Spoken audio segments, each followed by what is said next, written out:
I've designed this 3D printed chassis. I want to kind of go over how this thing works, how to set it up, and just kind of quick overview about it. First thing I want to mention is that this is printed in PETG rather than PLA.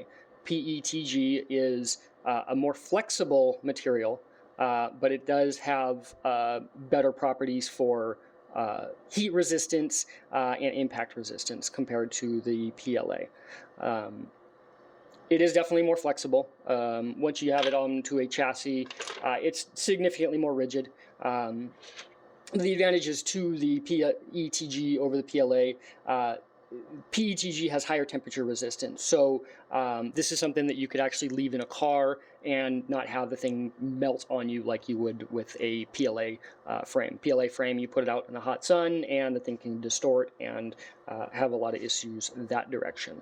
So I printed it nice and thick, so it shouldn't have any survival durability issues, but there is definitely a little bit of flex to it since it is the PETG.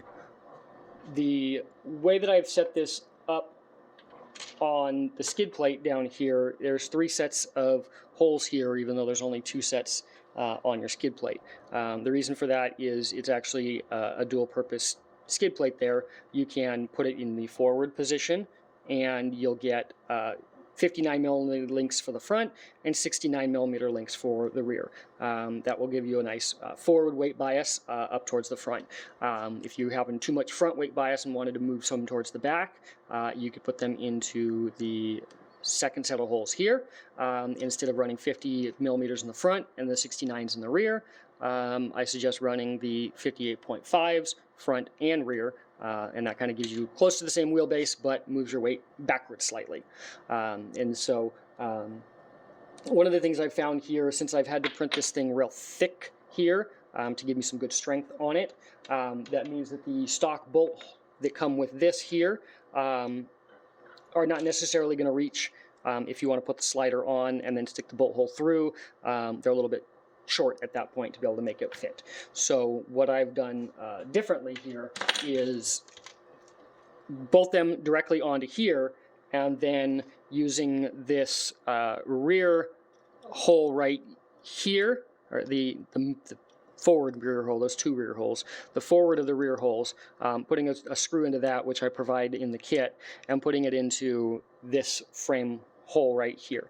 The sliders themselves on the back side have a little notch built into them for this bolt hole and that bolt hole there, so that when you slide them on, even though there's only the 1 screw holding it in the center, it's locked and secured on there, and it's not moving because that front is held in place by this front bolt, and so that securely locks these into place, even though you're only using one of those holes.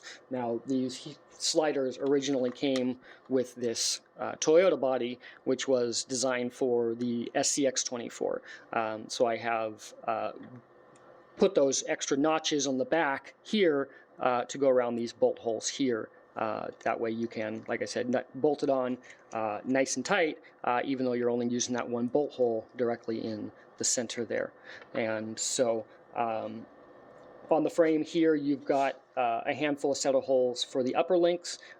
These back holes right here are if you want to keep the geometry more like the SCX24, where it's got a longer upper link, and instead of the AX24, which has a shorter upper link. So if you're using the AX24 links, you'd probably want to put them up into these bolt holes up here, whereas if you're using the SCX24, you're going to put them back down in these bolt holes back here.